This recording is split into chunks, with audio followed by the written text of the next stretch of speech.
ಮಳೆಯ ಆರ್ಭಟ ಮುಂದುವರಿದಿದ್ದು ಹವಾಮಾನ ಇಲಾಖೆ 10 ಜಿಲ್ಲೆಗಳಿಗೆ ಆರೆಂಜ್ ಅಲರ್ಟ್ ಘೋಷಿಸಿದೆ. ಉತ್ತರ ಕರ್ನಾಟಕದ ಕಲಬುರಗಿ, ಬೆಳಗಾವಿ, ಧಾರವಾಡ, ಗದಗ ಮತ್ತು ಹಾವೇರಿ ಜಿಲ್ಲೆಗಳ ಜೊತೆಗೆ ದಕ್ಷಿಣ ಕರ್ನಾಟಕದ ಚಿಕ್ಕಮಗಳೂರು, ಹಾಸನ, ಕೊಡಗು, ಮಂಡ್ಯ ಮತ್ತು ಮೈಸೂರು ಜಿಲ್ಲೆಗಳಲ್ಲಿ ಭಾರೀ ಮಳೆಯ ಮುನ್ಸೂಚನೆ ನೀಡಲಾಗಿದೆ.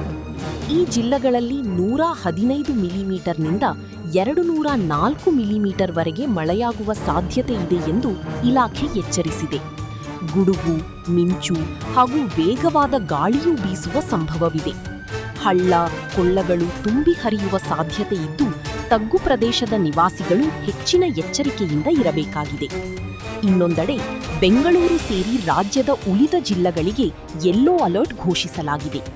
ವಿಶೇಷವಾಗಿ ಬೆಂಗಳೂರಿನಲ್ಲಿ ಸಂಜೆ ಹಾಗೂ ರಾತ್ರಿ ವೇಳೆಯಲ್ಲಿ ಭಾರೀ ಮಳೆಯಾಗುವ ಸಾಧ್ಯತೆ ಇದೆ. ಕಚೇರಿಯಿಂದ ಮನೆಗೆ ತೆರಳುವವರು ಸಂಚಾರ ದಟ್ಟಣೆ ಹಾಗೂ ಜಲಾವೃತ ರಸ್ತೆಗಳ ಬಗ್ಗೆ ಎಚ್ಚರಿಕೆಯಿಂದ ಇರಬೇಕಾಗಿ ಸೂಚಿಸಲಾಗಿದೆ. ಕರಾವಳಿ ಭಾಗಗಳಾದ ದಕ್ಷಿಣ ಕನ್ನಡ, ಉಡುಪಿ ಮತ್ತು ಉತ್ತರ ಕನ್ನಡ ಜಿಲ್ಲೆಗಳಲ್ಲೂ ಮಳೆ ಮುಂದುವರಿಯಲಿದ್ದು ಮೀನುಗಾರರು ಮತ್ತು ಸಮುದ್ರ ತೀರ ಪ್ರದೇಶದ ಜನರು ಜಾಗರೂಕರಾಗಿರಲು ಸೂಚನೆ ನೀಡಲಾಗಿದೆ. ಸಾರ್ವಜನಿಕರಿಗೆ ಹವಾಮಾನ ಇಲಾಖೆ ಮಹತ್ವದ ಸೂಚನೆಗಳನ್ನು ನೀಡಿದೆ.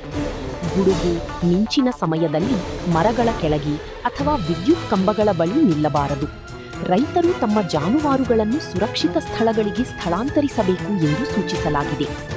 ಮುಂದಿನ 48 ಗಂಟೆಗಳ ಕಾಲ ರಾಜ್ಯದಲ್ಲಿ ಹವಾಮಾನದಲ್ಲಿ ಭಾರೀ ಏರುಪೇರಾಗುವ ಸಾಧ್ಯತೆ ಇದೆ.